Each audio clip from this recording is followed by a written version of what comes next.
ಮಿಂಡಿ ನೀರಿಗೆ ಹೋಗಿ ಹಳದಾಗ ಕಂಡಾಳು ಮಿಂಡನ್ನ.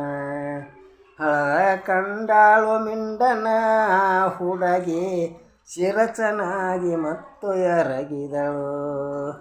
ಶಿರಚನಾಗಿ ಎದುರೊಳಗ ಹುಡುಗ ಗುಡಗ ಸಿಡಲನಾಗಿ ಸಿಡದಿದನು. ಗುಡಗ ಸಿಡಲನಾಗಿ ಸಿಡಿದ್ರೊಳಗ ಹುಡುಗಿ ಉತ್ರೆ ಮಳೆಯನಾಗಿ ಉದರಿದಳು.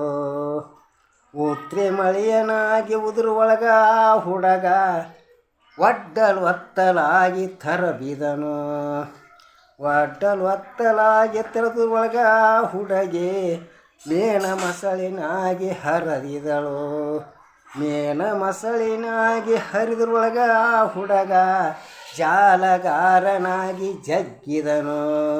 ಜಾಲಗಾರನಾಗಿ ಜಗ್ಗದ್ರೊಳಗ ಹುಡುಗಿ ಹುಂಜ ಕೋಳಿನಾಗಿ ಕೂಗಿದಳು. ಹುಂಜ ಕೋಳಿನಾಗಿ ಕೂದ್ರೊಳಗ ಹುಡುಗ ಬಾವುಗ ಬೆಕ್ಕನಾಗಿ ಮುರದಿದನು. ಬಂಡಿಗೊಡ ಒತ್ತ ಮಿಂಡಿ ನೀರಿಗೆ ಹೋಗಿ ಹಳದಾಗ ಕಂಡಾಳು ಮಿಂಡನ. ಹೋಗ್ಕೋರಿ ಹುಡುಗರಿ.